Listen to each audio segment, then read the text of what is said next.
नमस्कार, मी मधुरा सावकार तुम्हा सगळ्यांचे ह्या चर्चासत्रात स्वागत करते आणि मी आमच्या मान्यवरांना विनंती करते की त्यांनी व्यासपीठावर यावे. ह्या चर्चासत्रात आज आपल्याबरोबर Shri Mahesh Vengurlekar sir, Shri Somnath Komarpant sir, Shri Nagesh Sardesai sir आणि सौ कीर्ती सावकार हे सहभाग घेणार आहेत.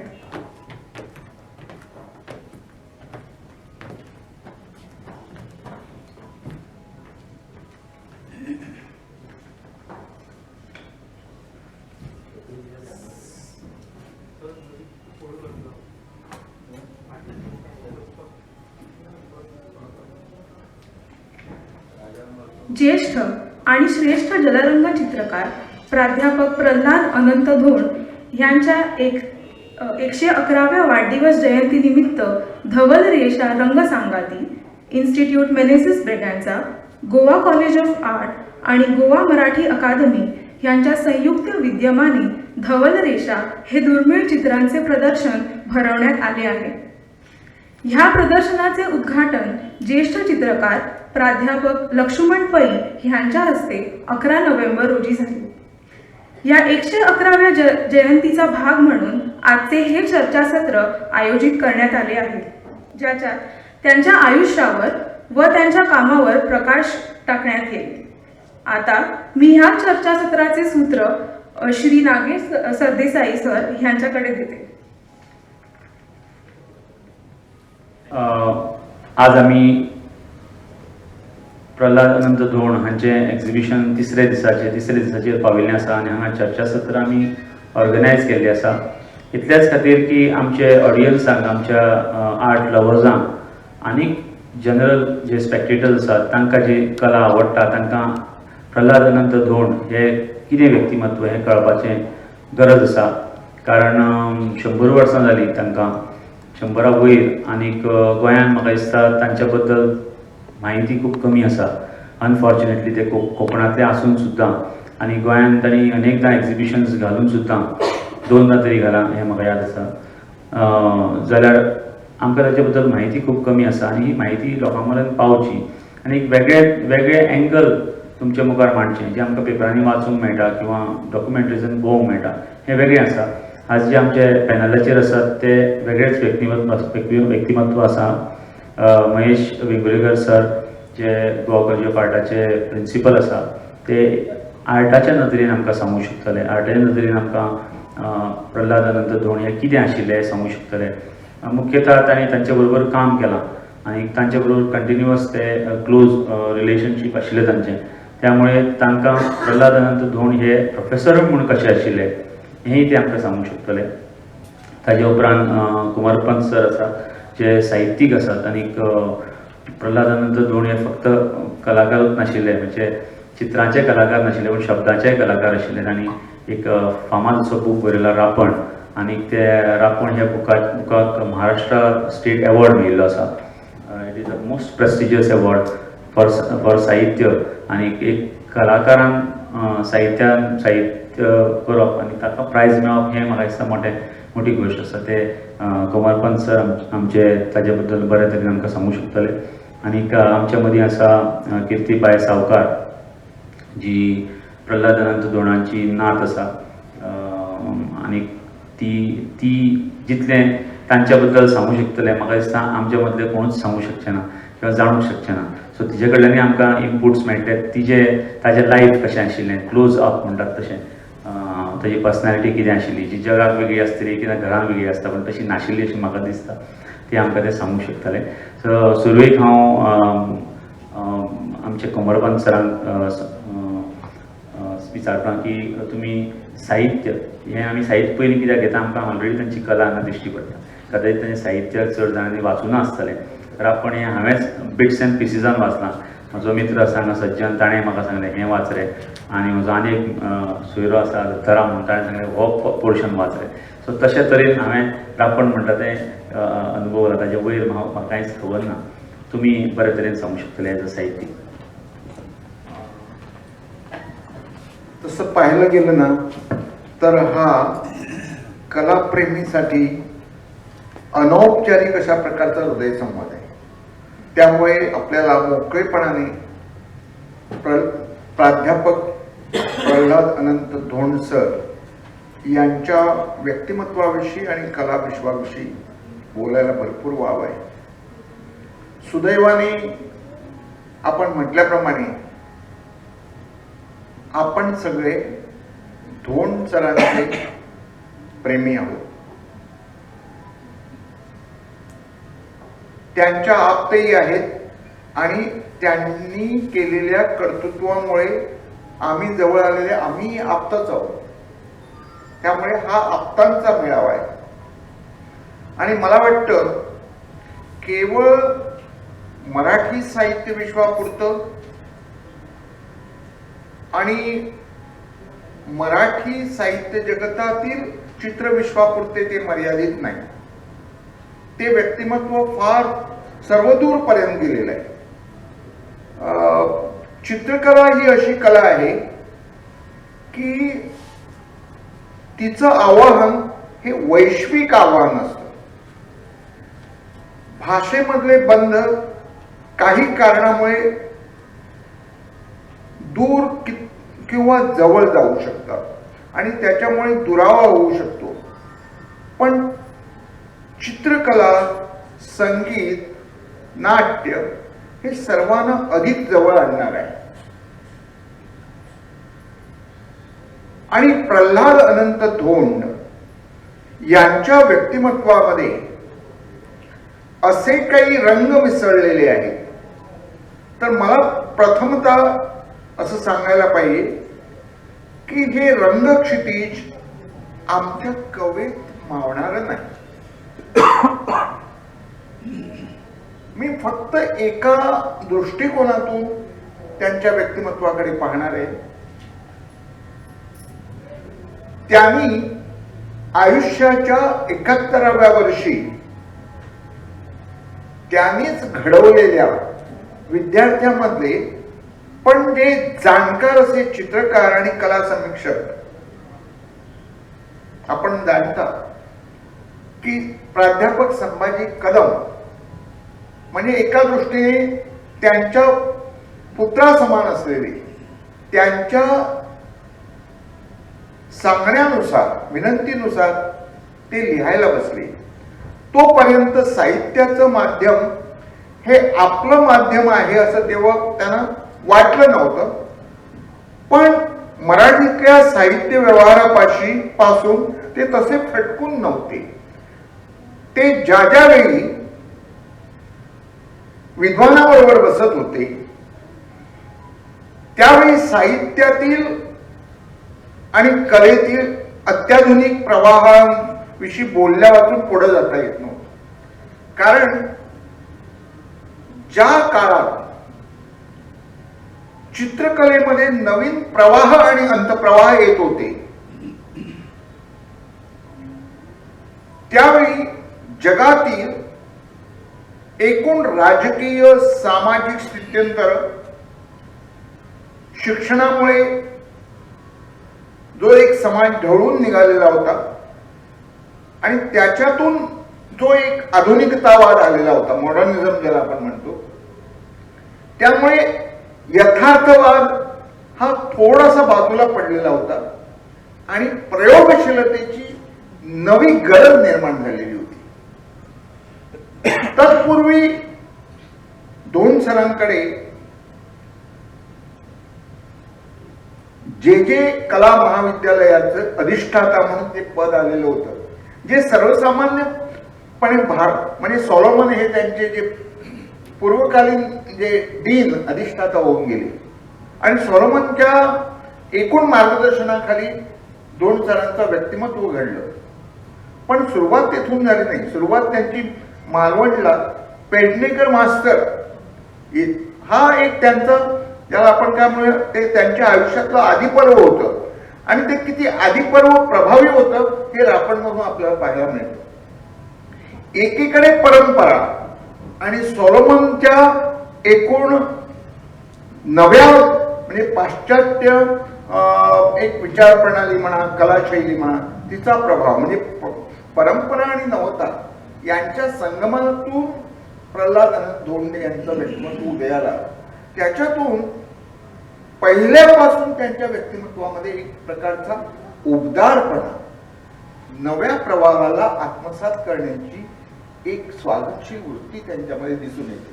म्हणजे आता मी सगळ्याच कलाकार, तसं जर सगळं सांगायला बसलो ना, सगळे भावसंदर्भ माझ्या समोर आहे, पण मी एकटाच जर बोलत सुटलो तर वेंगुर्लेकर सरांसाठी आणि प्राध्यापक कीर्ती सावकार यांच्यासाठी, आणि तुम्ही पण बोलणार आहात, तुम्ही या क्षेत्रातले आहात, त्यामुळे माझ्यापुरतं हे वर्तुळ मी आकुंचित करून घेणार नाही.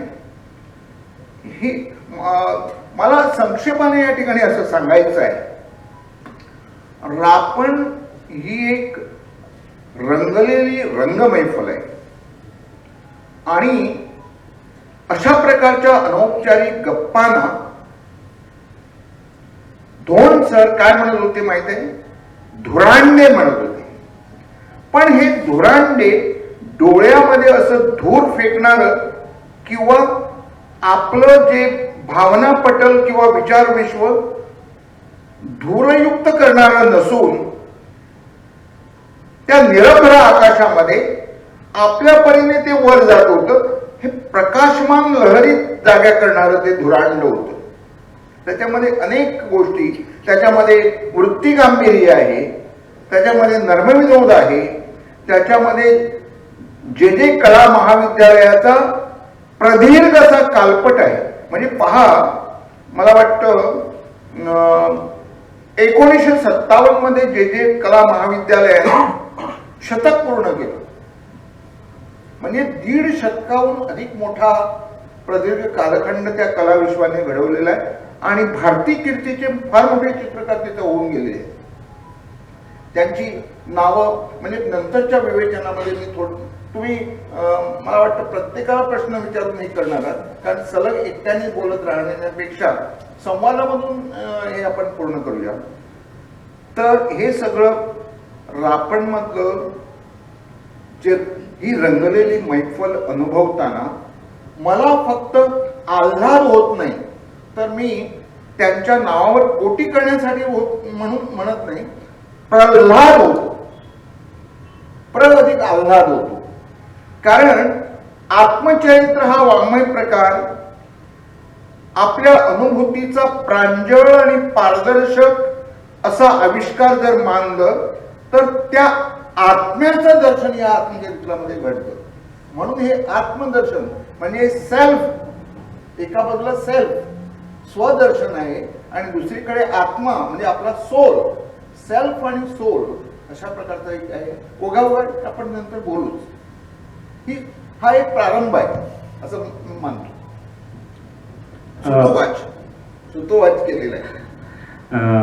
आता साहित्याकडल्यान कलेकडे न येता पर्सनल लायफाकडे येता, कारण कला ही आमकां दिश्टी पडटा, तरी सुद्दां सर आमकां आनीक बरे तरेन एक्सप्लेन करतले.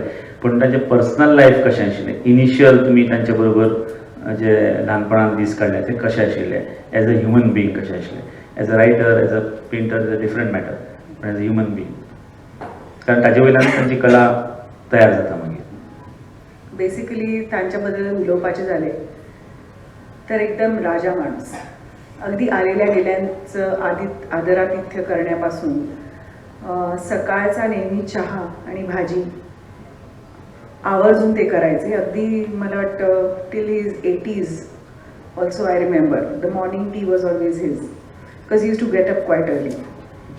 मग त्याच्यानंतर लहानांबरोबर लहान आणि मोठ्यांबरोबर मोठे, किंवा कितीही विद्वान माणूस असाल तरी त्याच्याबरोबर त्याला संवाद साधता यायचा आणि तितकंच अगदी निरागस मुलाशी सुद्धा ते लहान मूल होऊन वागायचे. आमच्या घरी कितीतरी असे आर्टिस्ट मुलं जी ॲस्पायरंट असायची किंवा किती मोठे आर्टिस्ट सुद्धा येऊन गेले आणि ते त्यांना सांगायचे की we want you to demonstrate, आणि मला कधीही आठवत नाही की भाईंनी त्यांना नाही म्हटलेलं आहे. आता ते गेल्यानंतर बऱ्याचशा कानावर बाकीच्या गोष्टी येतात, पण भाईंनी कोण आलेलं आहे आणि त्यावेळी जे डेमॉन्स्ट्रेशन केलेलं पिक्चर आहे ते त्यांना नेहमी गिफ्ट म्हणून दिलेलं आहे.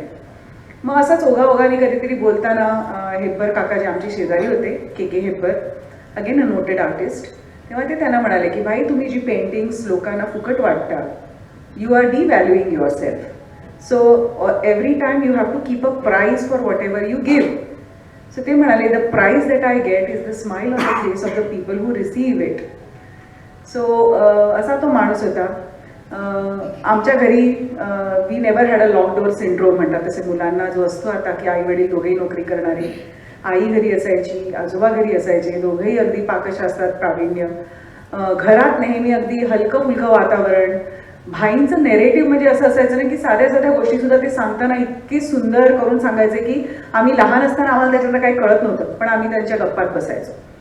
मग जशी जशी मी मोठी होत गेले आणि मला असं वाटायला लागले कुठेतरी ह्यांचं हे जे आमच्याशी संवाद साधतात हा कुठेतरी एक रेकॉर्ड होऊ शकतो. जसं हे रापण झालेलं आहे की जेचा सगळा इतिहास त्याच्यात आहे. कितीतरी लोक त्या रापणला एन्सायक्लोपीडिया म्हणून बघतात जेचा. सो मी त्यांना म्हटलं की भाई तुम्ही बोला ना काहीतरी आणि मी रेकॉर्ड करते. नाही ते तसलं मला काही जमणार नाही.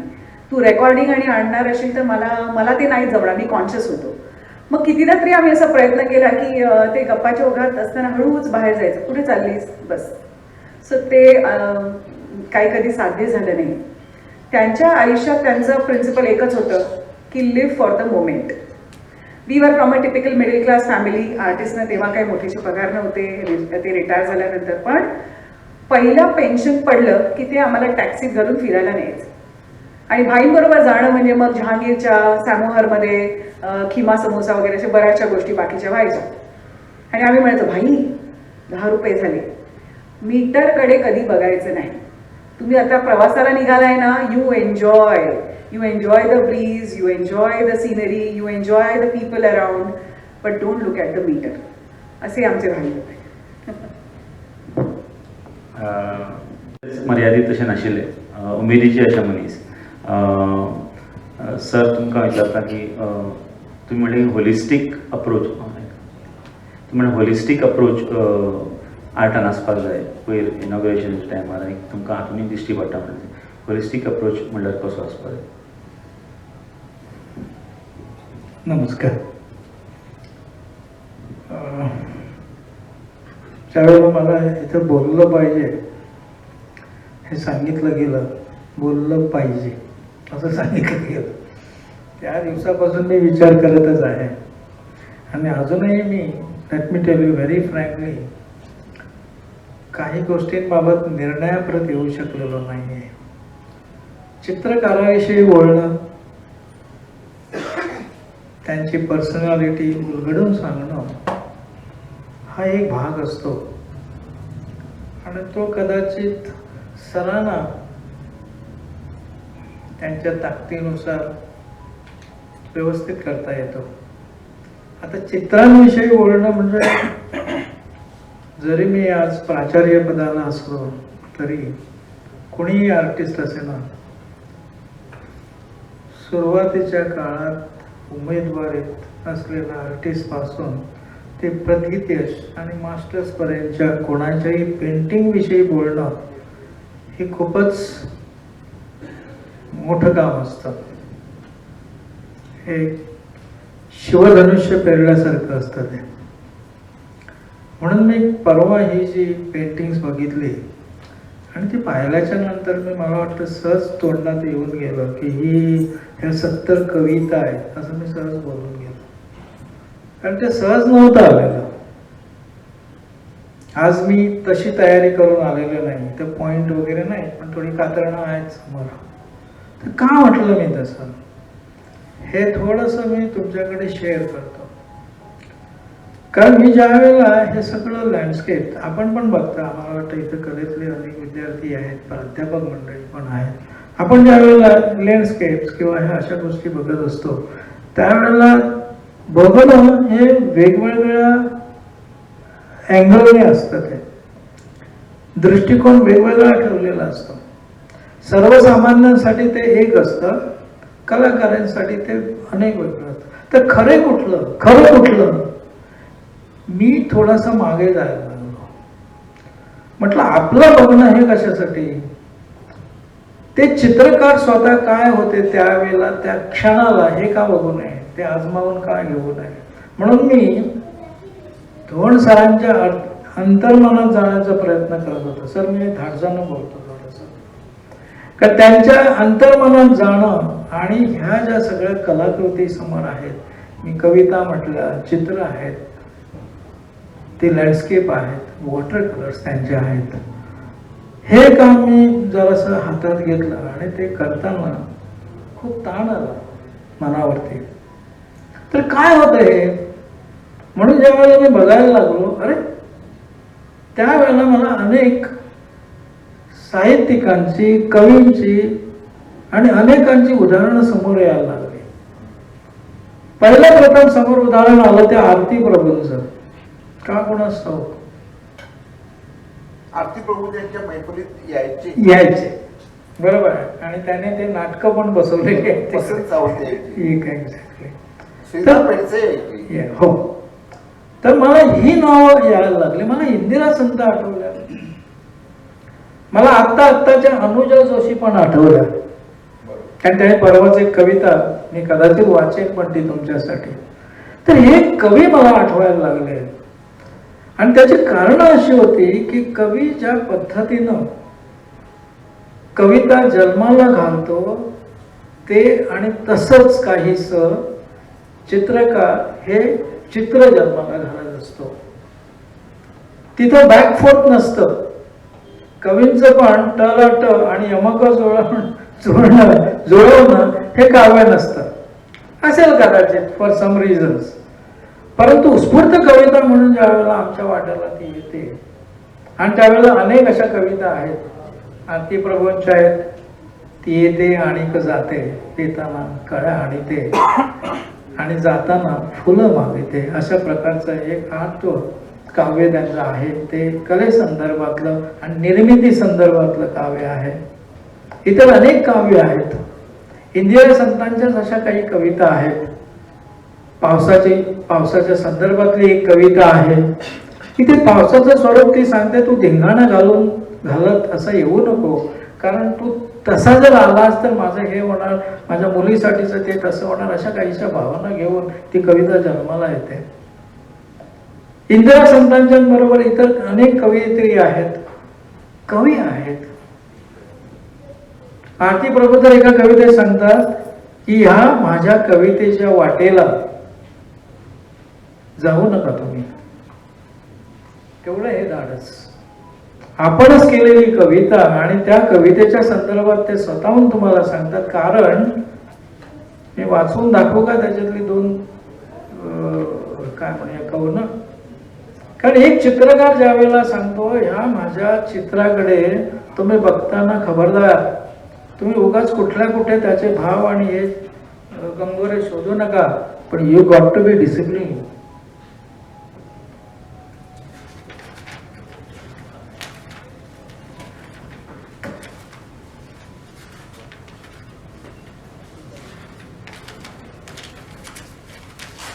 नाही मिळालं तर मी सोडून देईन.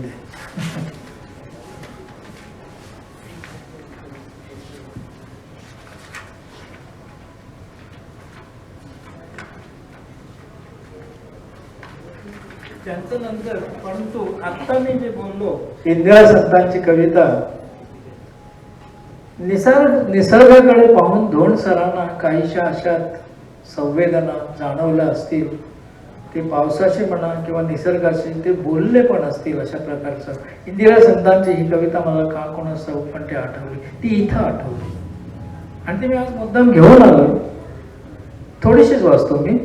त्या म्हणतात, कवयित्री म्हणतात, नको नको रे पावसा असा धिंगाणा अवेळी, घर माझे चंद्रमोळी आणि दारात सायली, नको नाचू तडा तडा असा कौलावरून, तांबे सतेली पातेली आणू भांडी मी कोठून, नको करू झोंबा झोंबी माझे नाजूक वेलण, नको टाकू फुलं माळ अशी मातीत लोटून, अरे आडदांडा येऊ नको, नको येऊ झेपावत दारानं माझं नेसूच जुनेर, नको टाक भिजवून, किती सोसलं मी तुझे माझे एवढे ऐकेना, वाटेवरी माझा सखा त्याला माघारी आणावा, असं करत करत ना ती आपल्या भावना पावसाला सांगते. रवड सरांच्या बाबतीत मी ज्यावेळेला ही सगळी चित्र पाहत होतो त्यावेळेला मला का कोणास्तव कविता आठवली. मला आठवलं ती भूपाळी, घनश्याम सुंदर सारखी भूपाळी. मला आठवलं ती हृदयनाची आणि लताजींच्या काही स्वरबद्ध गाणी. त्याच्यात पहिलं तोगे काऊ कोकत आहे. आता हृदयनाथजी आणि लताजी हे काय आणि कुठल्या मुशीतलं हे आहे ते तुम्हाला मी सांगायला नको, आपल्याला माहीत आहे. विश्वाचे आर्त प्रगटले माझ्या मनी असं ज्ञानेश्वर म्हणतात. आणि लताबाईने ते गाणं अजरामर करून ठेवलेलं आहे. ते गाणे मला आठवलं. मोगरा फुलेला अशा पद्धतीचं ते एक गाणं मला आठवतं. कुमार गंधर्वाचं उठी उठी गोपाळा वसंत देसाईने स्वरबद्ध केलेलं गाणी ही चित्र बघताना मला का त्यांचा ध्वनी मला ऐकू येत होता. कारण ती भूपाळी ऐकताना सकाळी सकाळी आमच्या मनपलटासमोर जे काय दिसून येतं ती ही चित्र होती. म्हणून त्या तिथं उभं राहिल्याच्या नंतर शांत चित्ताने ते बघितल्याच्या नंतर हे स्वर जर ऐकायला आले एखाद्याला ह्याच्यात मोठं अप्रूप असं काय नाही. तर माझं म्हणण्याचं तात्पर्य एवढंच आहे की ह्या चित्रातनं काय केलं. म्हणून तू विचारलेला प्रश्न तसाच होता की मी ह्यासाठीच म्हणत असतो ह्याच्यात सर्व कला दडलेल्या आहेत की काय असं मला कुठून तरी दिसून आलं. श्रीना पेंडसेंची कादंबरी, त्यांची जर सुरुवातीची वर्णनं जर आपण निसर्गाविषयीची वाचली कादंबरी वाचता वाचता इथं कुठेतरी ते मॅच होऊन जातं. आणि हे करत असतानाच एक मुद्दा इथं मांडतो की विंदा करंदीकरांची कविता आणि त्यातल्या त्यात विरूपिका सुद्धा मला आठवून येईल. कारण थोडस अबोध असे फर्राटे इथं दिसून येतात. मग तुम्ही त्यात इथे का कम्पेअर करू नये. आणि कला ही अशीच असते. मला वाटतं प्रत्येक कलेचं काय म्हणूया त्याला अंतर्मन जाणून घ्यायचा जर प्रयत्न केला तर ते कुठल्या तरी दुसऱ्या कलेत आपल्याला सापडतं किंवा भावतं. ह्या अशा प्रकारचा एक अप्रोच मला दिसून येत होता. आणि सगळ्यात शेवटी मला मुद्दाम इथं सांगायचंय ते म्हणजे बाबा बोरकरांची कविता माझ्या गोव्याच्या भूमीत. असं करत करत बाबा बोरकर मी ती कविता वाचून झालं आणलेलं आहेत मी सगळ्या. पण इथं काय झालंय की मला बाबू बोरकर आठवतात, इतर कवी आठवतात, नाटककार आठवतात, अनेक नाटकं आठवून जातात. मी काय म्हणजे विस्तृत बोलायचं झालं तर आहे माझ्याकडे मटेरियल. मला फक्त एकच मी भूमिका मांडतो इथं की थोडक्यात सांगायचं म्हणजे इतर साहित्याचा आभास ह्या सगळ्या चित्रांमधून का होतो हा मला पडलेला प्रश्न आहे. मी असं म्हणत नाही हे असंच असावं नाही. मी ज्या मुशीतून मी ज्या पद्धतीनं घडत गेलो माझ्यासाठी ते मी काय आहे तो मी कोण आहे हे जर मला समजून घ्यायला पाहिजे तर ही अशा प्रकारची कला समोर असायला लागते. आणि मला वाटतं धोंड सरांच्या चित्रातनं हे अशा प्रकारचं प्रगटीकरण मला दिसून आलं. तुर्तास एवढं. तुमचे ह्याच विचाराबद्दल हांव तुमकां परते मागीर विचारता हेजेच कंटिन्युएशन. पण कुमारपंत सरान म्हणलें तशें ट्रेडिशनल अप्रोच आनी मॉडर्नायझेशना कडेन वचप विदाउट लुजींग दी कोर वॅल्यूज हे तांचे मेन पॉयंट आशिल्लो. आनी म्हाका दिसता आमकां ताज्या 38 to 58 ह्या काळांत ते आर्ट मास्टर म्हणजे आर्ट ट्रेनिंग कॉलेजचे प्रिंसिपल आशिल्ले. आनी त्या दरम्यान तांणी एक नवो मुवमेंट स्टार्ट केलो तो म्हणजे अमेरिकन पेंटींग स्टायलीचे अप्रोच तांणी आपल्या सिलेबसान हाडलो.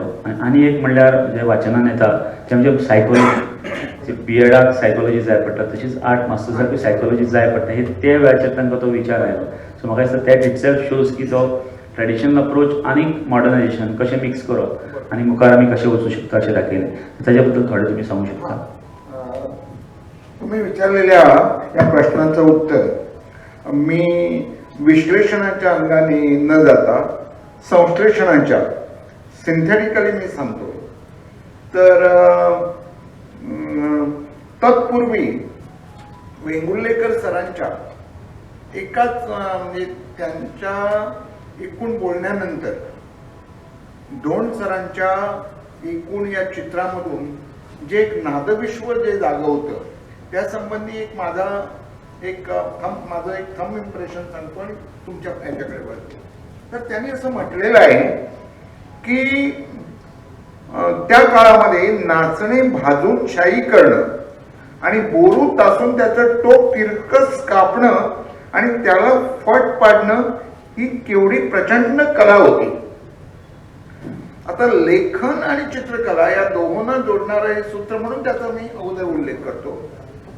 पुठ्याची पुस्ती लिहिताना बोरूचा होणारा कुरुकुरु आवाज आणि त्या नादब्रह्मामध्ये निर्मिती पावणारं आमचं अक्षर. आता अक्षर, रेषा आणि रंग या तिन्ही माध्यमांना आकळणारं त्यांचं जे एक काय म्हणूया चित्रकला विश्व असल्यामुळे त्यांनी नेमकं काय केलं चित्रकलेच्या क्षेत्रात त्या काळात, तर नवीन प्रवाहांची ओळख करून देण्यासाठी त्यांनी आपल्या एकूण धोरणामध्ये लवचिकता ठेवली. खुद्द त्यांना ज्यावेळी प्रवेश देण्यात आलेला होता त्यावेळी त्यांचे काका धुरंधर सरांकडे घेऊन गेले होते. तेव्हा त्यांच्याकडे चहा झाला आणि अंबिका ह्या त्यांच्या मुलीचं गायन त्यांना ऐकून घ्यावं लागलं. म्हणजे चित्रकला शिकण्यापूर्वी गाणं आणि अनौपचारिकपणे त्यांचं झालेलं स्वागत याचा त्यांच्यावर प्रभाव पडला.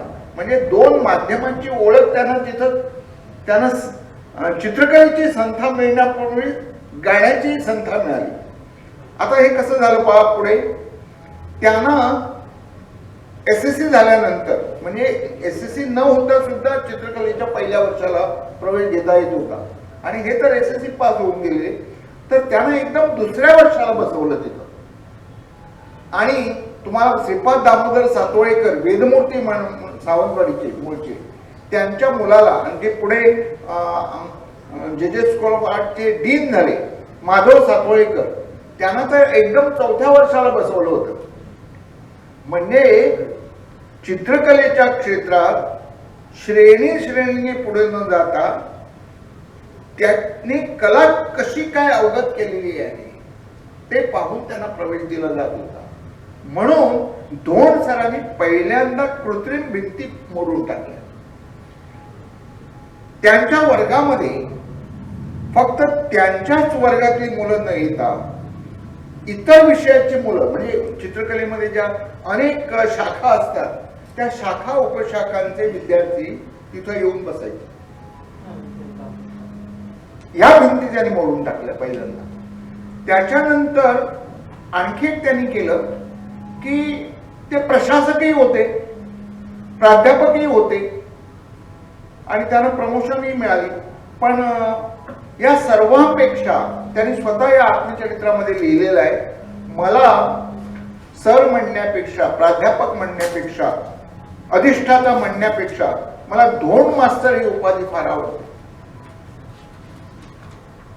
हा जो त्यांचा गुण जो आहे त्याच्यामध्ये काय त्यांनी केलं म्हणजे तुमच्या त्या प्रश्नाच्या रोखाने मी जातो की त्यांच्या वेळचा जो एक प्रोग्रेसिव्ह जो ग्रुप होता, शंकर पळशीकर, लक्ष्मण पै, रझा, हजरनीस, गायतोंडे, सुभद्रा आनंदकर, ही सगळ्यांची नावं मला सांगता येतील पण ही प्रातिनिधिक नावं तेवढी तुम्हाला मी सांगतो. जसं सर म्हणाले तसं सगळं हे तपशिलात जाऊन सांगता येणार नाही कारण त्याच्यासाठी तुम्हाला इथं असलेल्या अभ्यासकांना म्हणजे तरुण पिढीच्या अभ्यासकांनी रापण हे वाचलं पाहिजे.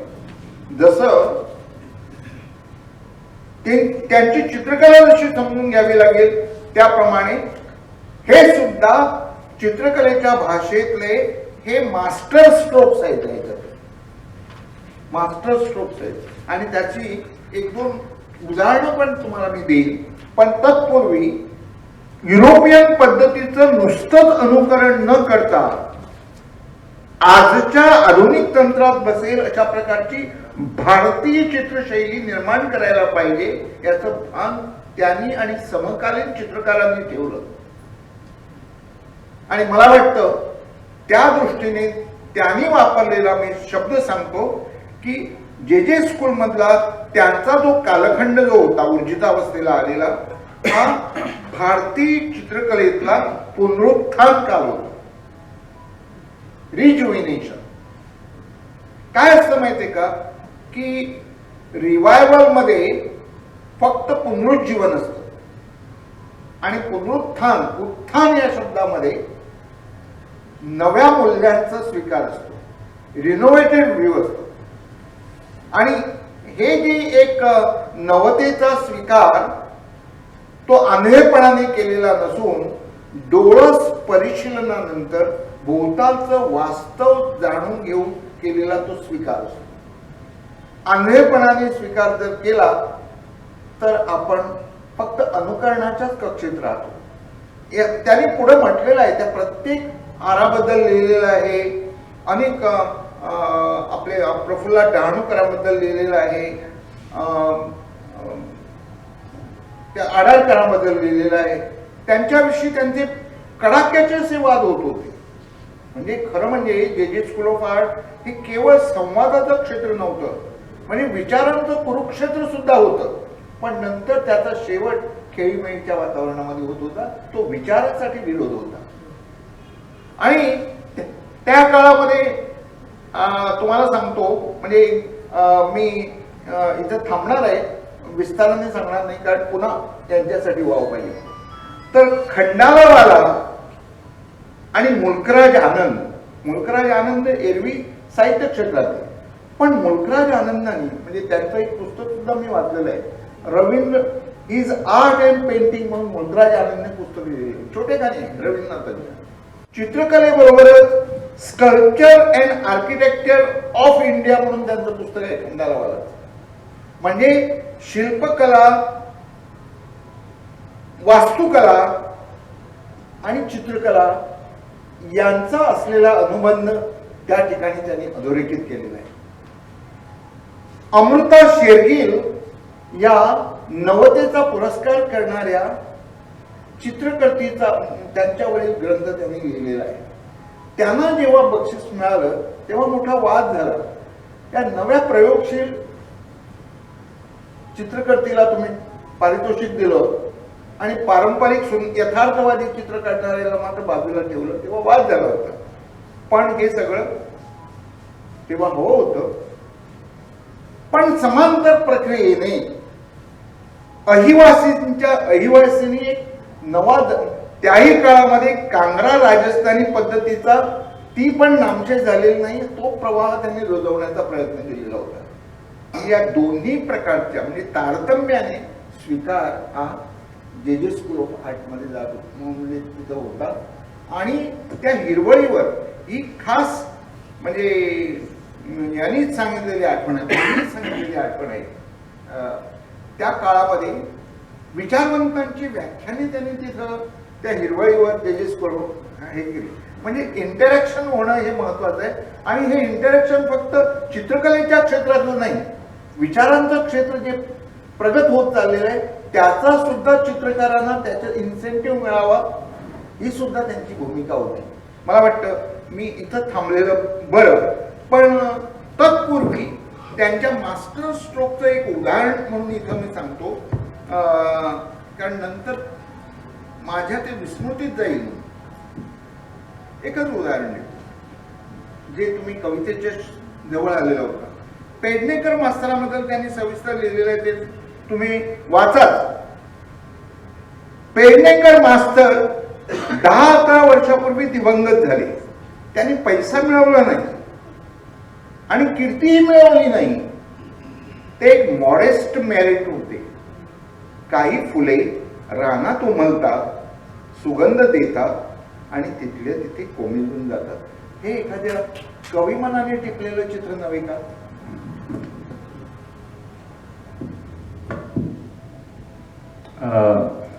कीर्तीबाई, हांव तुमकां विचारता की कमरपंत सरान म्हणलें की ते फ्रेंडली आसताले आनी सर म्हणप ना, म्हणचेच ताजे वयल्यान तांचे मानसिकता कळटा. आनी ताच्या भायर तुमी म्हणलें की ते कोणीय आयले की पेंटींग हें गिफ्ट करप, म्हणजे तेंच तांकां जे तांचे जे तोंडार उमेद आसता that itself is a payment for him. जाल्यार ह्या संदर्भात तुमकां अशी कांय यादी आसात की जे वेगवेगळे स्टुडंट जे नावाजलेले आसात तांच्या म्हऱ्यांत येवन तांचे कडेन तांचें कशें इंटरॅक्शन आसतालें? आता पहिली म्हणजे सांगता की भाई कित्याक. जेन्ना आमी ल्हान आशिल्ले आनी आमी तांकां आजोबा म्हणटाले, ते म्हणपाक लागले आजोबा म्हणजे वयस्कर झाल्या सारखं वाटतं, सो भाई म्हणायचं. आणि मग अवधानानं आम्ही भाई म्हणत गेलो आणि सवय पडली. म्हणजे नातवंड सगळीच, आजूबाजूचे सगळेच भाई म्हणायचे. मग 75व्या, आता हल्ली आम्हाला कोणीतरी रेकॉर्डिंग पाठवले त्यांचं 75व्या वाढदिवसाला सगळ्या कलानगरचे जे आर्टिस्ट होते 70च्या वरचे, त्यांचा सगळ्यांचा सत्कार केला गेला. आणि त्याच्यात त्यांना बोलायला सांगितलं सत्कार झाल्यावर, भाई या. ते म्हणायला लागले तुम्ही हे जे असे सत्कार करता ते आम्ही एवढे तरुण असलेल्यांना तुम्ही जाणीव करून देता की तुमचं वय खूप झालंय हो, पण तुम्ही जरी मला सांगितलं की 75चा तू झालायस किंवा तुम्ही म्हातारे झाला, मी अजूनही तरुण आहे आणि मला जगायची खूप दांडगी इच्छा आहे. आणि जर मला परत पुनराजन्म घ्यायचा चान्स मिळाला तर मी तुमच्या या म्हणजे त्यावेळेचा म्हणजे ते 75चे असताना या तरुण पिढीच्या वयाचा मी जन्माला येईन, कारण तुम्हाला इतकी मोकळीक आहे, तुम्हाला इतकं फ्रीडम आहे. मी त्याच्यावरून इट रिमाइंड्स मी की भाईंनी चित्रकलेमध्ये पेंटिंग ऑफ नेचर का निवडलं. एकतर सगळ्यांनाच माहिती की कोकण हा निसर्ग निरम्य असा परिसर आहे, सो लाटा समुद्र हे पार्ट अँड पार्सल ते एकीकडे होतंच आणि त्याचं त्यांना विलक्षण प्रेमही होतं. त्याच्या व्यतिरिक्त ते म्हणायचे की पूर्वीच्या काळी मॉडेल्स बसत नसत आणि युजली फिमेल मॉडेल्स तर बसतच नसत, म्हणजे नसायचेच. Rather it was not considered to be the right thing to do. तर त्याच्यामुळे ते म्हणाले की जर मॉडेल जर मिळत नाही तर मी त्याच्यावर कशाला वेळ घालू, so I better move on to. The second thing is Gladson सोलोमनचे एक ते नेहमी सांगायचे की कोणीतरी जर असं म्हटलं ना की भाईंच्या पेंटिंगवर फक्त फराटे दिसतात आणि ते नेहमी ही जी पेंटिंग्स आहेत ती जरा दुरून बघायची असतात, फराटेच दिसतात. आणि जे कोण काय म्हणतात ना आपण इमॅच्युअर्स असतात किंवा ज्यांना काही त्याच्यातलं कळत नाही त्यांना फक्त फराटेच दिसतात. सो ते म्हणायचे की तुमची जी आधीची चित्र आहेत ना ती अगदी डिटेलमध्ये काय तुम्ही घरं करतात, ते म्हणायचे हो ते माझे स्टडीज आहेत, they are not my paintings. And Gladson Solomon made me realise that. He said एकदा मी अशीच ती घासत बसलेलो एक बिल्डिंग. ते म्हणाले तू काय करतोयस, तू फोटोग्राफर आहेस का. तर ते म्हणाले नाही मी चित्रकार आहे. मग तसं चित्र काढ ना, तू कुठे आहेस त्याच्यात. आणि तसं होऊन हळूहळू मग भाई म्हणायला लागले की मग मला लक्षात आलं की त्या चित्रात मी उतरायला पाहिजे, ते चित्र आहे तसं असता कामा नये. So that's it. म्हाका दिसतें चित्रकार कोण आसा तांकां हें चड म्हत्वाचें आसा. हें आतां सांगलें तुमी. सर तुमी तुमचे कडेन परतो येता. आनीक तुमी म्हणलें हाज्या पयलीं painting is a performance, start आनी एंड अशें तुमी एक स्टेटमेंट केलो. आनी ताच्या भायर होलिस्टीक अप्रोच जे तुमी इनफॅक्ट तुमी तें प्रमोट करता, होलिस्टीक अप्रोच. तांचो होलिस्टीक अप्रोच आशिल्लो की जेन्ना ते सर जी स्कूल ऑफ आर्टाचे डीन आशिल्ले तेन्ना तांणी एक डिफरंट प्रयोग केलो, म्हणजे परफॉर्मन्स दवरप. First performance was of Ravishankar sitar. So ताच्या बद्दल तुमकां की तुमी सदांच साहित्य आनी हाज्या बद्दल सगळें उलयतात कलेच्या संदर्भात. फक्त प्रश्न मातसो बाजू प्रश्न मी थोडासा बाजूला ठेवतो आणि त्याच्या आधी महत्त्वाची गोष्ट मला इथं जी नमूद करायची आहे ती करतो. ती अशी की आम्ही पेंटिंग बघतो कोणाचंही असत आहे. आज भाईंचं आहे तर ही चित्र आहेत, निसर्ग चित्र आहेत. साधा प्रश्न आहे, स्वतःसाठीच मी ठेवून देतो आणि मग इतरांनी तो आपापल्या पद्धतीनं घ्यावा. कळतात का ही चित्र, समजतात का ही चित्र आपल्याला, चित्र समजून कसं घ्यायचं असे अनेक प्रश्न आपल्या समोर असतात. एक गोष्ट चांगली असते, हा प्रश्न समोरनं येत नसतो, पण आपण जर तो आला तर ते खूप बरं असतं. आणि हा प्रश्न ज्यावेळेला माझ्यासमोर दिसला, माझ्यासमोर आला, त्यावेळेला मला अनेक गोष्टीची अनेक गोष्टींचा धांडोळा घ्यायला लागला. आणि मी सुरुवात कुठून गेलो, सर इथं समोर आहेत, पण मी त्यांचं साहित्याच्या संदर्भातलं जे स्थान आहे त्याची क्षमा मागून सांगतो. मी एक थोडंसं उंचीला नेतो हा प्रश्न. तो असं होता की अर्जुनाला इच्छा होती, महाभारतातली गोष्ट आहे की हे विश्वरूप भगवंताचं आणि आपल्या मित्राचं घरात आहे, तर मला बघायचं आहे, तर ते तुला दाखव मला. आणि त्यावेळेला श्रीकृष्ण थोडंसं मागे पुढं झालं की आता ह्या काय मागतो ते देणं कसं आणि काय कसं द्यायचं कसं. कारण श्रीकृष्णाला जाण होती की हे जे मागतो त्याला ते दिसणारं नाही आहे, पेळणारं पण नाही आहे.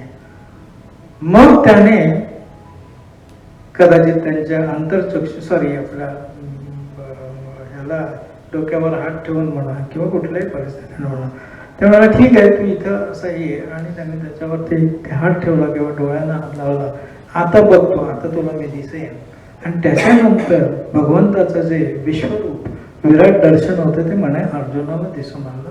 ही अशी आख्यायिका गोष्ट आणि ही सत्य परिस्थिती होते. हे काय होतं, तर आपण तर तसे नाहीत ना की आपण आपल्या समोरच ठेवलेला प्रश्न आता आम्हाला उलगडून द्यायचा आहे. एखादं नृत्य बघितल्याच्या नंतर पण हाच प्रश्न वाटायचा, कळतं का मला हे, कळलं का मला हे, का मी आव आणून नुसतं सांगतो की वा छान होतं आणि आमचं लोक ऐकतात, चित्रकार कलाकार सगळ्या लोकांचं ऐकतात, हे एक बरं असतं, सोयीचं असतं. तर हा जो भाव आहे ना, याचा धांडोळा मला वाटतं आम्ही प्रत्येक इव्हन प्रेक्षकाने घ्यायला पाहिजे. काही थोडीशी लेवल आपली त्या तिथपर्यंत आणली ना तर ही वेवलेन जुळून येते. आता हे मी सांगण्याचा मुद्दा वेगळाच आहे आणि तो मला जो विचारलेला प्रश्न तो नंतर येतो त्या प्रश्नाकडे. मुद्दा एवढाच आहे की हे कळतं की नाही हे आधी सुरुवातीचा प्रश्न आहे. आणि हे कळण्यासाठी मला वाटतं काही गोष्टी कराव्या लागतात, स्वतःवर काही प्रयोग लादून घ्यायला लागतात आपल्याला. हे सोपं नसतं तेवढं नाही तर. आणि एक गोष्ट मी माझ्या विद्यार्थ्यांना पण अनेक वेळा सांगतो, अरे एक लक्षात घे, गॅलरीत जर तुझ्या बाजूला एखादा प्रेक्षक आढळला तुला आणि त्यांना हळूच तुला बाजूला बोलवलं, हे बघा हे चित्र आहे ना, हे मॉडर्न आर्ट म्हणून काहीतरी तुम्ही लोकांनी लावलेलं आहे, हे काय. तर दोनच भूमिका असतात तुमच्याकडे, एक तर त्याला ते सांगणं कळत असेल तर, किंवा तिथून हळूच अबाउट टर्न घेऊन निघून जाणं. आणि जनरली या दोनपैकी एक भूमिका आमची असते. पण हे जे सांगणं जे आहे ते आपल्यासाठी खूप महत्त्वाचं असतं आणि म्हणून त्याचा मागोवा घेत या गोष्टी आपण शिकून घेतल्या पाहिजेत, लादून घेतल्या पाहिजेत. आणि चित्र म्हणजे शेवटी काय असतं की प्रत्येकाला स्वांत सुख आहे, बरं वाटलं, छान दिसलं, हे ते जरी खरं असलं तरी मला वाटतं एक जबाबदारी रसिक प्रेक्षकांची अशीही असते की तो थोडासा त्याचा मागोवा घेतो, अभ्यास करतो आणि मग ते प्रदर्शन बघायला पण जातो. हे त्यांनी सुरुवातीला काही वेळा करायलाच पाहिजे. आणि त्यासाठी शाळा कॉलेजेसमध्ये, मी अकॅडमिक्समध्ये इथं शिरणार नाही आहे, त्या अभ्यासक्रमात पण अजिबात शिरणार नाही, पण तिथं काहीतरी त्या चित्रा संदर्भातली सायन्स पण असते. आणि ती सायन्स जर आपल्याला समजली, त्या चित्रातलं डिझाईन, आता मी ह्या चित्रांकडे जर आलो तर ह्या चित्रातलं डिझाईन पण मला कळलं पाहिजे काय आहे त्याचं. मी त्यावेळेला म्हटलं होतं की सगळ्या कला यांच्या सरांच्या चित्रात दिसून येतात. म्हणजे काय, हो त्याच्यात कॉन्ट्रास्ट आहे, हे सगळे आता डिझाईन प्रिन्सिपल्स आहेत, हेच ते शास्त्र असतं. त्याच्यात तो कॉन्ट्रास्ट पण दिसतो, त्याच्यातला तो रिदम पण आम्हाला समजतो, तो आम्हाला असं काळजाला भिडतो. तर ह्या गोष्टी जर कळायला लागल्या, थोड्या थोड्या थोड्या कलेनं कळायला लागल्या तर चित्र समजायला लागतं. Very interesting. कारण आत्ता कीर्तीनं जे म्हटलं ना, तुमच्या चित्रात, सरांच्या चित्रात फराटेच दिसतात, राहिलं हेच शेवटी. काही नाही दिसलं तर मग शेवटी फराटेच दिसणार, सॉरी टू से दिस. पण ते फराटे नाही आहेत, ते चित्र आहेत आणि हे चित्र मला समजतं. आणि म्हणून माझ्यासारखीला, माझ्या परिमित बुद्धीला जे जाणवतं त्यावेळेला मी त्याला कविता म्हणतो. त्याच्यात मला दिसतं ते नाटक दिसतं, त्याच्यात मला काय दिसत नाही, नृत्य पण दिसतं, त्याच्यात तो रिदम कुठेतरी असं हे देत. आता ह्या गोष्टी अनेक वेळा मी माझ्या विद्यार्थ्यांना प्रत्यक्षात दाखवून दिलेल्या आहेत की कसं रिदम कुठे दिसतं कसं. इव्हन इंदिरा संतांची उदाहरणादाखल मी एक कविता घेऊन त्याच्यातनं चित्र सांगत असायचो. कदाचित एखाद दुसऱ्याने ते ऐकलं असेल तर मला ठीक आहे, परत एकदा ऐकूया. तर त्याच्यात जो डिझाईन असतो आणि त्याच्यात जो आमच्याकडे डिझाईन प्रिन्सिपल शिकवले जातात, तर त्याच्यात आम्ही काय करायचो, मी अनेक लेक्चर्स घ्यायचो आणि त्या लेक्चर्समध्ये माझी एक पद्धती होती की आज आपण कविता शिकूया पण कवितेतनं चित्र जाणून घेऊया. आणि त्यावेळेला ह्या कवितेच्या दिवशी मी एखादी इंदिरा संतांची कविता घ्यायचो आणि ती इंदिरा संतांची कविता त्यांना म्हणून दाखवायचो.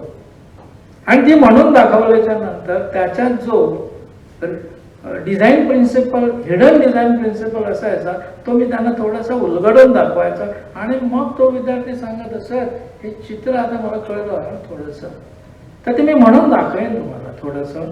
कारण हे कसे प्रयोग असतात, कारण शेवटी देवाची संकल्पना जशी नेती करत करत आम्हाला समजून घ्यायला लागतं. हे म्हणजे हे नाही, हे असं नाहीये ते तसं असेल, हेही नाहीये हे असं नाही ते तसं असेल. तशा संकल्पनेत मला वाटतं ही चित्रकला बघायला लागते. म्हणून मी ते विश्वरूप दर्शनाची जी आधी संकल्पना इथं सांगितली तुम्हाला ती त्यासाठी. आणि ही गोष्ट खूप आणि खूपच महत्वाची. तर ती इंदिरा संतांची कविता त्यावेळेला माझ्या काय म्हणूया ते याला धावून यायची की मी कॉन्ट्रास्ट त्यांना सांगायचो आणि मला सांगायचो त्यांना, आता बघा तुम्ही कवितेतला कॉन्ट्रास्ट कसा असतो. तर त्या संतांच्या कवितेत अशा 4 ओळी असायच्या. उंच उंच आकाशाचे झोके घ्यावे.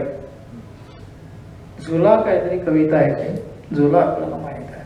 तर उंच उंच आकाशाचे झोके घ्यावे, खोल खाली मातीसाठी गाणे गावे. उंची इतकी की शब्दालाही भोवळ यावी. अरे उंची इतकी की शब्दालाही भोवळ यावी, पुनश्च खाली रक्तातून वीज फिरावे. आता ह्या 4 ओळी इंदिरा संतांच्या आम्हाला कॉन्ट्रास्ट त्यावेळेला शिकवून गेलाय. माझ्या विद्यार्थ्यांना मी सविस्तरपणे ते सांगत. नाहीतर कसं असतं ना, ही कला एकसुरी बनत जाते. दुसऱ्या कलेत हे जे काही चाललेलं आहे कॉन्ट्रास्ट, तसंच एक कुठलं तरी नाटक मला आठवतंय की मी त्या दिवशी ते अक्षरशः कॉन्ट्रास्ट त्या नाटकात जाणवलं मला. माझ्या कलेतल्या मित्रांना, इथं सगळी लोक आहेत, हे प्रयोग आहेत, या प्रयोगशीलतेतून मी शिकलेलो आहे म्हणून शेअर करतो. बेईमान हे नाटक होतं आणि त्या बेईमान नाटकात दोन्ही पात्र अगदी टोकाची, तुम्हाला माहीत असेल त्याची संहिता, तर ह्या टोकाला एक पात्र आणि दुसऱ्या टोकाला एक पात्र आणि हे असं ते बोलत होते.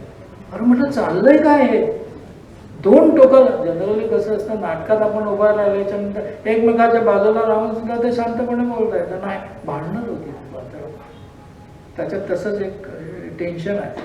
ह्या टोकाला त्या दिवशी मला परत पुन्हा एकदा नाटकातला कॉन्ट्रास्ट दिसला. आता हा कॉन्ट्रास्ट म्हणजे लाईटमुळे आणि लाईट इफेक्टमुळे केलेला कॉन्ट्रास्ट नव्हता, तर स्वभावातलं ते भांडण जाणलं होतं. आणि एवढ्याच तर मला वाटतं हे चित्रातले हे जे आशय आहेत ते अशा तऱ्हेने अनुभवायचे असतात. भारतीय चित्रकलेच्या संदर्भात बोलायचं झालं तर थोडंसं जमल्यास काहींनी षडांग दर्शन म्हणजे काय ते समजून घ्यायला पाहिजे.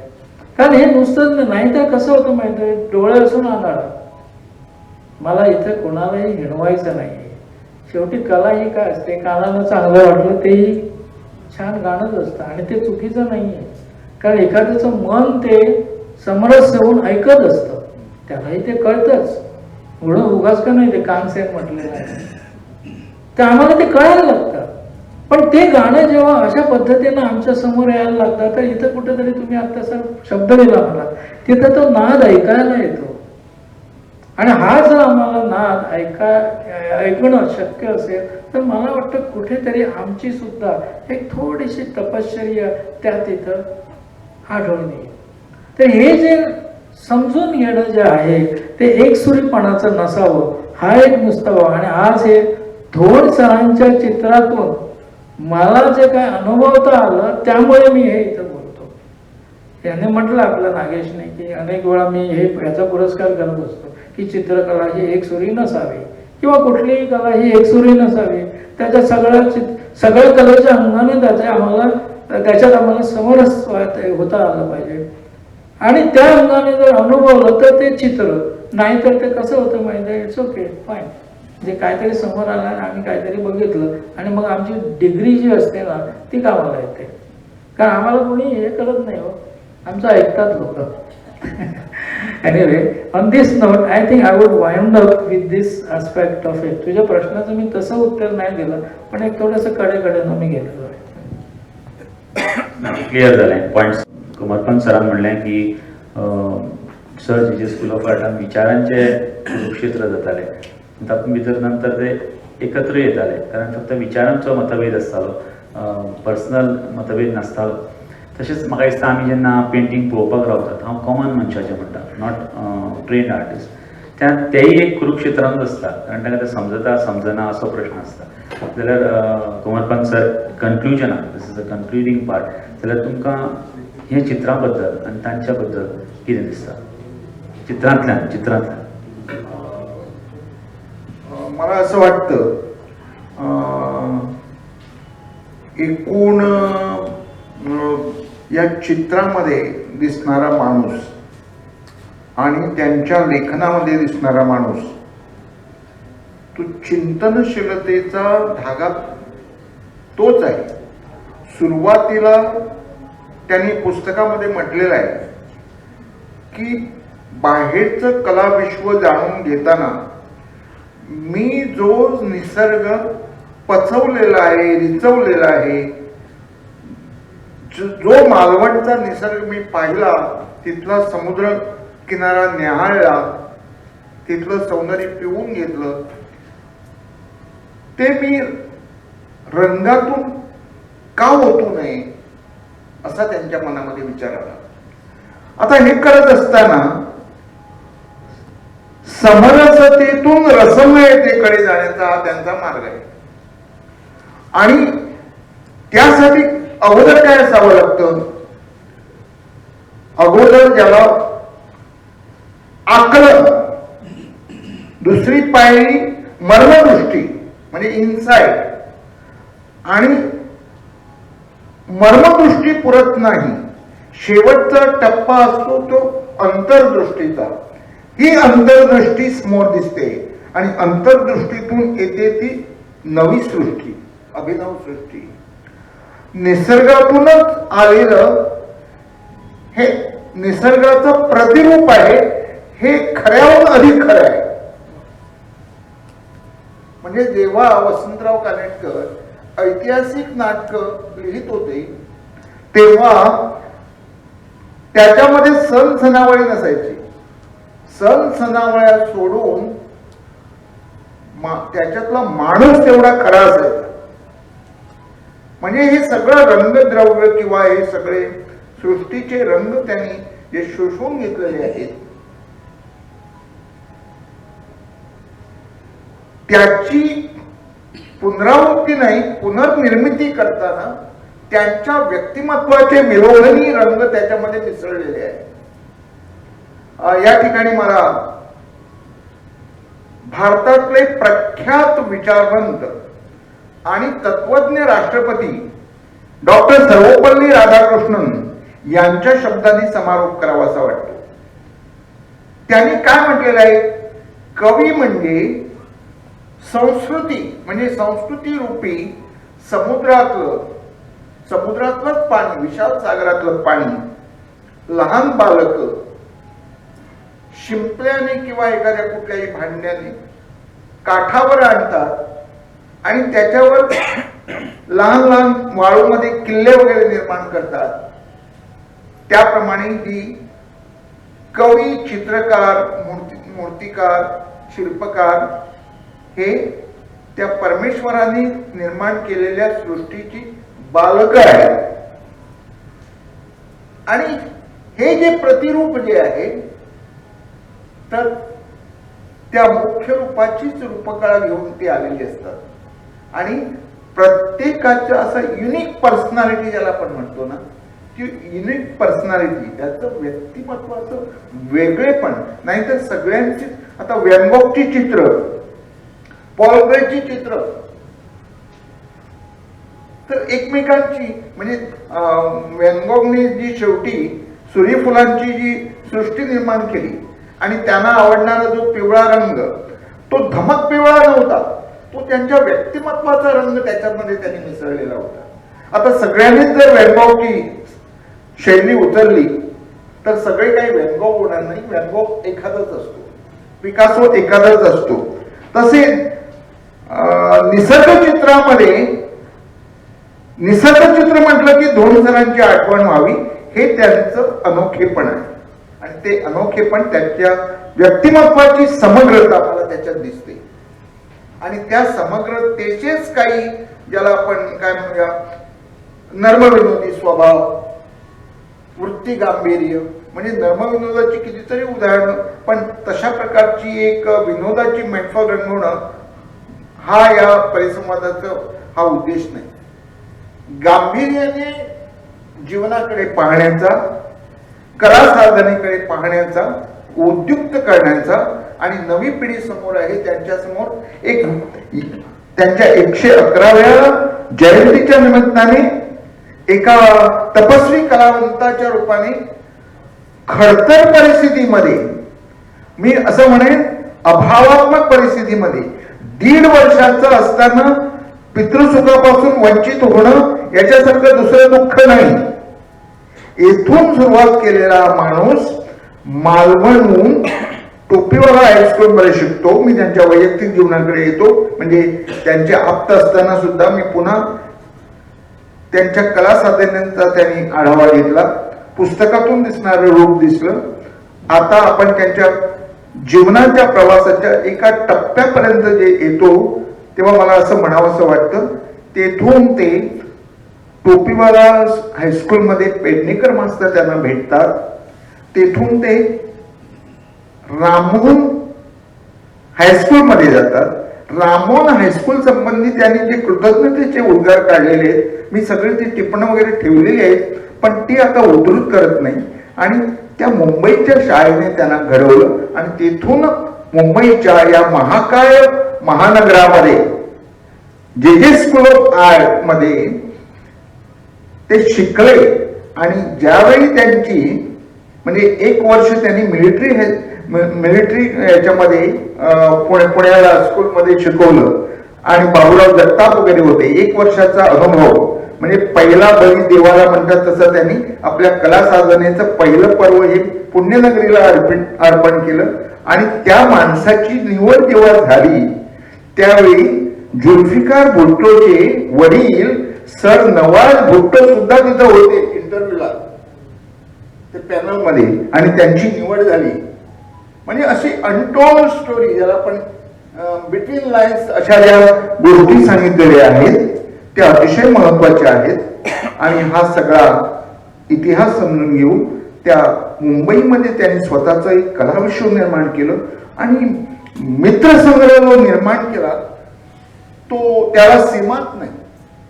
हे कलेचं असीम क्षितिज आणि समाजधर्मी लोकांचं एक मोठं विश्व निर्माण करून हा माणूस गेला. पण ते जाऊन सुद्धा मागे राहिलेले आहेत आणि ते आपल्यामध्येच आहेत असं अजूनही वाटतं त्या चित्ररूपात. एवढंच मला सांगायचं. बरं सांगा तुम्ही सर. हांव कीर्तीबाई कडेन परतो येता आनी निमण्या वेळार येता. ते म्हणजे 2 गोश्टी. एक तुमी पयर उलयता म्हणलें की ते ऑलमोस्ट डेथ बॅडार आशिल्ले तेन्ना तांची एक तुमी वेगळी वळख करून दाखयली म्हाका की तांच्या मनान कोण तरी तांचे एक स्टुडंट आयले आनी तांचे कडेन तांचो कसो संवाद जालो ते रडल्या उपरांत. हो एक म्हाका बेटे सांगा सो दॅट सगळ्यांक कळून येतें एक गोश्ट. आनी दुसरी म्हणल्यार निमाणें तांचें एग्जिबिशन आशिल्लें तें करूंक सोदताले केरला वचून जातकच, पूण तांचें निमाणें एग्जिबिशन तें आसतना तुमचो अनुभव सांगा. पयलीं सांगता जेन्ना तांकां गॅलपिंग थ्रोट कॅन्सर जालो, अनफॉर्च्युनेटली बायली तांची त्याच दुयेंसान गेली आणि हे तांकांय तोच दुयेंस जालो. So he knew that death was near. ते झाल्यानंतर आम्ही सुलतान प्रधान फेमस सर्जन आहेत मुंबईत त्यांच्याकडे गेलो. I am just telling you his humorous side and how that humour help him to live his life. जेव्हा त्या Sultan Pradhan, it is very blunt, doctors are very blunt, so he said that no, at this age I can't do anything for you. He said that's okay doctor, you are a painter with a scalpel and I am a painter with a brush. त्याच्यानंतर ते घरी आले, त्याच्यानंतर ठसके लागायला लागले, पाणी गिळायला त्रास व्हायला लागला, खूप त्रास व्हायला लागला. पण कधी चेहऱ्यावरचं हास्य, मिस्किल हास्य ढळलं नाही. आलेल्या माणसाला नेहमी गोष्टी सांगितल्या ठसका लागेपर्यंत. मग शेवटी त्यांची वाचा म्हणजे आवाज बाहेर येईना. तेव्हा ते म्हणाले, आता सरस्वतीच जर माझ्या जिभेवर जी माझ्या नांदत होती तीच जर गेली तर आता मी काय बोलू. आणि ते गप्प झाले. गप्प झाले आणि त्याच्यानंतरही लोक भेटायला यायची, ते लिहायचे. आणि मला वाटतं ते त्यांचं शेवटचं वाक्य होतं की आता सरस्वतीच नाहीशी झाली. सो बाहुरकर म्हणून आज आता जे आहे त्यांना ते ओळखत असतील, त्यांची मिसेस सुहास बाहुरकर, त्यांची बायको साधना, ती खरं त्यांची स्टुडंट नाही कारण ती बरीच यंग, पण त्यांच्या सहवासात वारंवार येऊन ती खरं कामाला दुसरं आलेली, पण तिला भेटायची उत्कंठा झाली, तर ती आली. आणि आम्ही नाहीच म्हटलं कारण त्यांनी सांगितलेलं की मला कोणी असं बघायला मला नको आहे म्हणून. आणि ही तर काय स्टुडंटही नव्हती. आम्ही म्हटलं की नाही, त्यांना कोणाला भेटायचं नाही आहे. तरी ती म्हणाली जरा निरोप द्यायला की मी आले आहे म्हणून. आणि बघा, तरी ते बरेच वेळ बाहेर नाही आले. म्हटलं तिला वाटलं की नाही ते येणार नाही. ती दारापर्यंत पोचली तोपर्यंत हे आले बाहेर आणि खुणावलं की तिला बसायला सांगा. ती बसली, ती त्यांच्याशी बोलली. ते म्हणजे it was exchange of words on paper. आणि त्याच्यानंतर ती जाताना ते नेहमी असे गच्चीतून खाली बघायचे, म्हणजे प्रत्येकाचे एक्सप्रेशन्स किंवा जाताना बाय बाय करायचे. तर जाताना त्याने तिला डोळे आपले पुसताना बघितले आणि ते परत आल्याने लिहून दिलं की याच्या पुढे जगाच्या समोर जसा मी आहे तसाच मला राहू दे. आणि त्याच्यानंतर ते कोणालाही भेटले नाहीत. पण लास्ट त्यांची इच्छा होती ती ठाकरेंना भेटायची. आणि आम्हाला बऱ्याच जणांनी विचारलं की लोक उगवत्या सूर्याला नमस्कार करतात, तुम्ही या वर्षीचं त्यांचं जूनमध्ये झालेल्या एक्झिबिशनला राज ठाकरेचा बोलवला. तर राज ठाकरेंनी त्यांची शेवटची इच्छा पूर्ण केलेली, ती म्हणजे त्यांना ठाकरेंना भेटायचं होतं. आणि बाळ ठाकरेंची हेल्थ तेव्हा बरी नसायची. सो निरोप पोचायचे नाही. पूर्वीचा घरोबा राहिला नव्हता की कोणी कोणाच्या घरी जायचं, त्यांना सिक्युरिटी खूप होती. सो राज असाच नेहमी भेटायला यायचा तसा आला आणि त्यांनी बघितलं आणि ते म्हणाले की बाळासाहेब बरे नाही आहेत का. म्हटले हो. आणि तो म्हणाला मी जरा येतो हां. आणि गेले आणि 5 मिनिटात बाळासाहेब आले त्यांना भेटायला. After that the third day he died. It was as if like he was waiting for to meet his good friend. हे एक झालं. आणि दुसरं तुम्ही मला काय विचारत, मी ह्याच्यात वाहून जाते इमोशन्समध्ये. हां बरं, लास्ट शो जो म्हणाल ना, तर after he went to, he wanted to go to backwaters of Kerala. माझ्या बाबांनी त्यांना नेलं आणि माझे बाबा, त्यांचा परवा इथे सत्कार झाला. मला वाटतं एखाद्या मुलाने सुद्धा एवढं आपल्या वडिलांचं केलं नसतं इतकं त्यांनी आपल्या सासऱ्यांचं केलं. म्हणजे ते मुलगाच होते त्यांना. आणि बॅकवॉटर्स ऑफ केरळाला जाऊन भाई नेहमी कधीच पेंटिंग ऑन द स्पॉट करत नव्हते, ते स्केचेस करून घेऊन यायचे. आणि मग ते आपल्याला जसा तो केरळा भावला तसा ते जसा गोवा आहे यांच्या चित्रात बाकी पण आहे. त्यांनी खूप सिरीज ऑफ केरळावर पेंटिंग केली. आणि फक्त पण एकच त्याने कमेंट मारलं काय, मी का केरळाला गेलो, इथे गोव्यात प्रत्येक गावागावात बॅकवॉटर्स आहेत, त्याची कोणी ती डेव्हलप केली नाही किंवा त्याचं कोणी किंमत नाही. म्हणजे आपल्याकडे जे असतं त्याची किंमत नसते, तसं झालं त्यांना. लास्ट एक्झिबिशन होता राहिलं, मला वाटतं वेंगुर्लेकर सरांना पप्पांनी सांगितलेलं की भाईंना घेऊन येऊया आणि तुम्ही स्पॉट्स सिलेक्ट करा, where he will do the sketches. आणि इथे मी सांगायला मला आनंद होतोय की सरांच्या 3 स्टुडंट्सने इथे जी पेंटिंग लावली त्या एश्युरन्सवर मी इथे हे एक्झिबिशन आणायचं ठरवलं. आणि आम्हाला तर काही शक्य नाही आहे. आणि वेंगुर्लेकर सरांनी मला सांगितलं होतं की शेवटची इच्छा जी त्यांची होती की गोव्याला येऊन, ती मी काय पुरी करू शकलो नाही. तर माझी एक इच्छा होती की त्यांचं काहीतरी कार्य आपण करावं. तर हे कार्य ते म्हणतात की आपल्या हातून घडलं. ऑन अ लायटर नोट मी असं सांगेन की जरी भाईंची जन्मभूमी मालवण असली, कारण ते आश्चर्य ते नेहमी आपल्याला म्हणायचे की मामाने अगदी खूप चांगलं मला सांभाळलं, पण नेहमी दुसऱ्याच्या घरी मला आश्रितासारखंच वाटलं. सो मला स्वतःचं घर हवं होतं. आणि जो मुंबईला त्यांनी आपलं जेव्हा स्वतःचं घर बांधलेलं, लहानसंच का असेना, तर ती त्यांची कर्मभूमी ठरली. पण त्यांची नेहमी स्वप्नभूमी गोवाच राहिली. ते अगदी गोव्याला यायला तळमळायचे. आणि लोकांना वाटेल की ते देवासाठी होते, तर त्यांना अगदी काय ते देवभोळे नव्हते. देवाला पाया पडायचे, पण ते म्हणायचे निसर्ग माझा देव. सो या निसर्गाने त्यांना भरभरून दिलं, खूप आनंद दिला. त्यांनी तसंच मला वाटतं आपल्याला हा निसर्ग दिला, ह्या पिक्चर्स रूपी, जो साठवणीत आणि आठवणीत आपल्या नेहमी राहील. सर, तुम्ही ॲज अ प्रोफेसर उलयले as a holistic approach, as a principal of college, as individual artist, तुमकां ह्या वर्का बद्दल कशें दिसता? इन शॉर्ट, आज आमचे विद्यार्थी समोर नाही आहेत, तरी पण मी एक स्टेटमेंट करतो त्याशी की आज तिसऱ्यांदा मी बोलतोय दोन सरांच्या चित्रांवर म्हणा किंवा इतर गोष्टींवर. तर मला एक सांगायचं आहे की चित्रकलेच्या संदर्भात आज जे काही चाललेलं आहे सगळीकडे, मागचं युग मी पण थोडंसं पाहिलंय, त्याच्या आधीचं मला माहीत नाही, आणि पुढे काय होणार तेही मला थोडंसं आता दिसायला लागलंय. रिअलिस्टिक आर्ट होती इकडे, SM पंडितांपासून इतर अनेक कलाकारांनी, दलाल आहेत, अनेक नावं आहेत, त्याने त्यावेळेला लोकांना त्यावेळेला प्रॉब्लेम नसायचा चित्र ॲप्रिशिएट करायला. आज काय झालंय, नाविन्याच्या नावाखाली किंवा मॉडर्न आर्ट आपण त्याला म्हणूया, अनेक नवनवीन गोष्टी समोर येत आहेत आणि प्रेक्षक थोडा भावचळलेला आहे. म्हणजे कारण मला एक्झॅक्ट शब्द आठवत नाही, तर तुम्ही द्या नंतर. पण प्रॉब्लेम असा आहे की समोरच्याला कळत नाही ही कला आहे का काय आहे. त्याला तुम्ही नवकला म्हणा किंवा हे कला, पण why on earth I cannot get involve into that, अशी काहीशी अनेक जणांची परिस्थिती असते.